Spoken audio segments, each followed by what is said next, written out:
Halo semuanya, Assalamualaikum warahmatullahi wabarakatuh. Saya Aisyah Nurul Permata. Kali ini saya akan menjelaskan tentang pelajaran teori komunikasi massa bersama teman-teman saya, Febri Wulandari sebagai editor dan Desi Fitriani sebagai penulis naskah.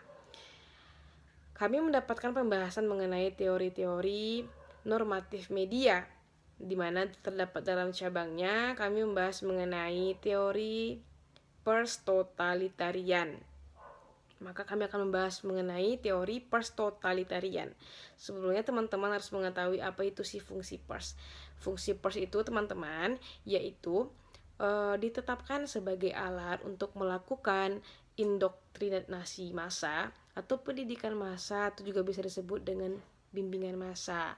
Bimbingan dan pendidikan massa ini dilakukan melalui propaganda yang merupakan salah satu aspek yang penting dan sangat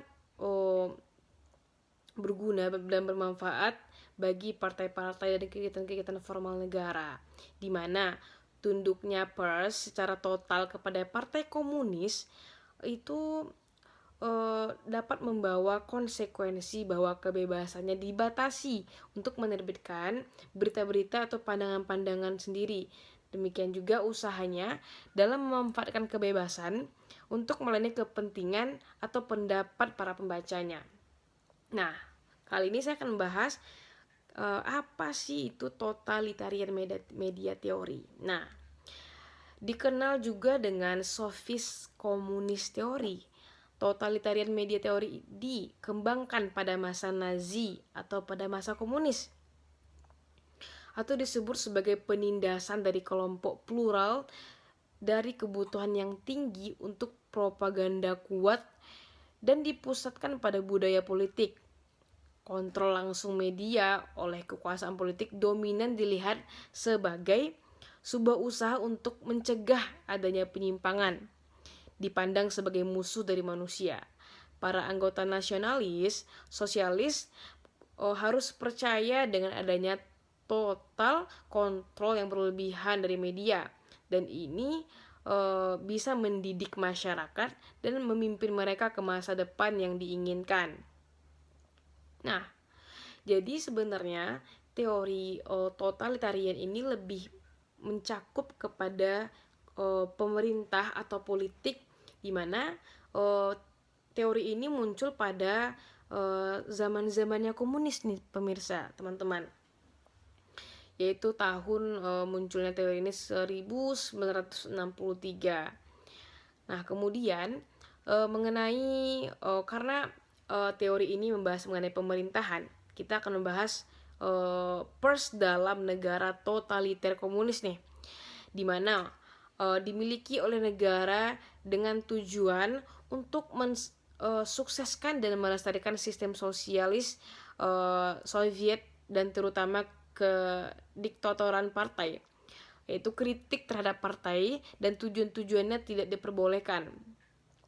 Teori pers komunis menurut Marxis berkembang pada awal abad ke-20 sebagai akibat dari sistem komunis di Uni Soviet atau disebut sekarang di Spanyol, di mana sistem ini mendasarkan diri pada teori Karl Marx tentang perubahan sosial yang diawali oleh teori dialektika. Di dalam teori komunis ini, media massa merupakan alat pemerintah atau partai dan bagian integral dari negara. Ini berarti bahwa media massa harus tunduk pada perintah dan kontrol dari pemerintah atau partai. Teori pers ini lebih sering disebut dengan istilah pers totaliter Soviet atau teori pers komunis Soviet. Nah, jelas teman-teman, teori ini lebih memfokuskan menjuru kepada pemerintah, partai dan sebagainya, di mana media itu harus tunduk atas apa yang diperintahkan, atas apa yang diminta oleh partai dan politik pada masa itu. Nah, kemudian terakhir nih adalah teori pers totalitarian atau disebut dengan komunis tadi, atau juga dikenal dengan istilah the Soviet komunis. Perbedaan yang paling mendasar dari teori pers totalitarian dan otoriter adalah jika pers otoriter berfungsi penuh untuk mengabadikan diri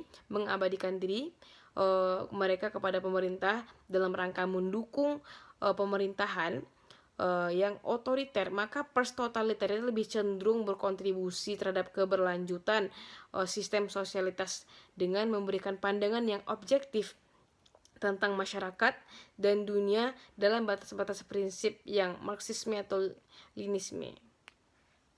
Nah, itulah penjelasan dari kelompok kami. Semoga teman-teman dapat memahami sedikit banyak, di mana dapat kita simpulkan bahwa teori pers totaliter ini yaitu di mana media itu harus tunduk, harus patuh kepada apa yang diperintahkan oleh partai, pemerintah, atau politik. Oke, itulah dari kami. Saya tutup dengan Assalamualaikum warahmatullahi wabarakatuh.